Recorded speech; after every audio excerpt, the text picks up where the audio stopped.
दो बड़े ऐलान सरकार की तरफ से हुए हैं, दो खबरें निकल के आई हैं, इसलिए आज आवाज़ अड्डा में उसी पर बातचीत होगी। पहली जो खबर है, पहली जो बात कही गई है सरकार की टेक्निकल कमेटी की ओर से, वो ये कही गई है कि कोविशील्ड जो वैक्सीन है उसमें सेकेंड डोज और फर्स्ट डोज के बीच का जो गैप है उसको 12 से 16 हफ्ते तक बढ़ाया जा सकता है। ये उनकी रिकमेंडेशंस है, उनकी जो टेक्निकल कमेटी उसने किया। अब तक ये लिमिट जो है 6 से 8 हफ्ते की थी, लेकिन अब इसको 12 से 16 हफ्ते तक बढ़ाने के रिकमेंडेशंस हैं। यानी पहली डोज अगर आपकी लगेगी, दूसरी डोज आपकी 16 हफ्ते तक लग सकती है। तो ये एक बड़ा डेवलपमेंट है, आपको जानना चाहिए, क्योंकि इसमें बहुत सारे सवाल आपके मन में होंगे। जब कोविशील्ड पहली बार आई थी तो इसमें यह कहा गया था कि 28 दिन के अंदर या 28 दिन खत्म होने के तुरंत बाद आपको ये लगानी चाहिए। उसके बाद इसको एक्सटेंड किया गया, फिर 6 से 8 हफ्ते हुआ और अब 12 से 16 हफ्ते किया गया। दूसरी जो वैक्सीन कोवैक्सिन है, जो भारत बायोटेक की है, उसमें कोई चेंज नहीं है। 28 दिन के बाद वो आप लगवा सकते हैं, उसका रिकमेंडेशंस ये है।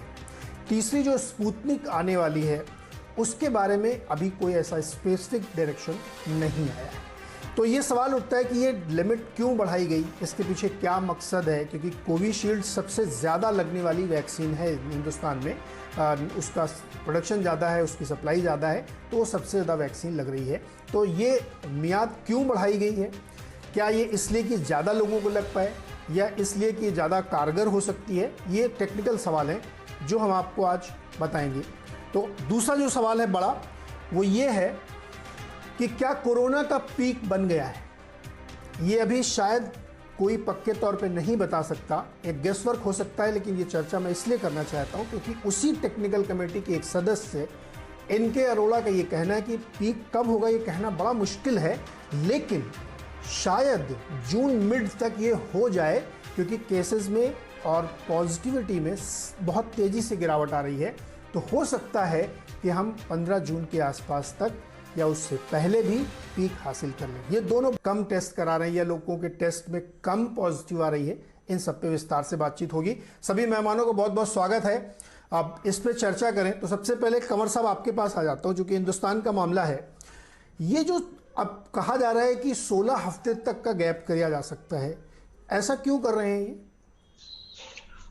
Probably it is more of a political reason, या ये समझिए कि वो ज्यादा स्प्रेड आउट करना चाहते हैं लोगों में, कि ज्यादा लोगों को लग जाए फर्स्ट शॉट, उससे कुछ तो प्रोटेक्शन मिलेगी भी।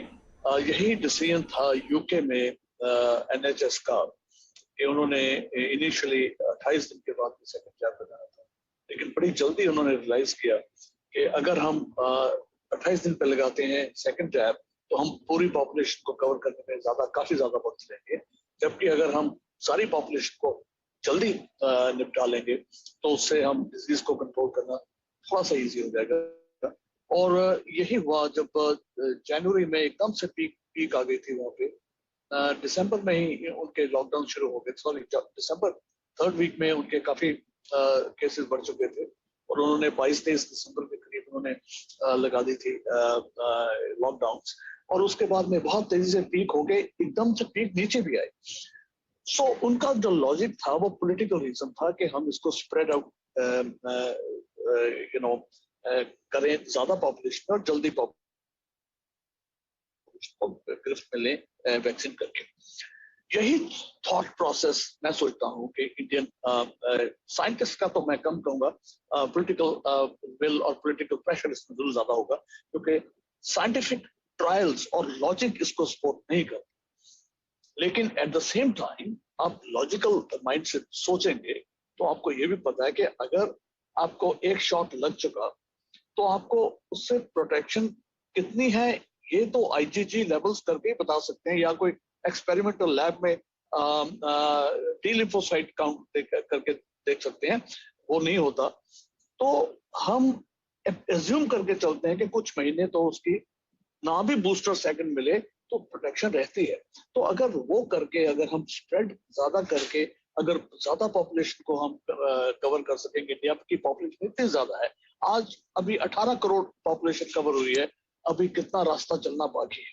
सो जितनी देर लगेगी उतना ही डिजीज तंग करती रहेगी, मोर्टेलिटी बड़ी रहेगी, ये प्रॉब्लम रहेगी। तो मैं सोचता हूँ कि इसमें ये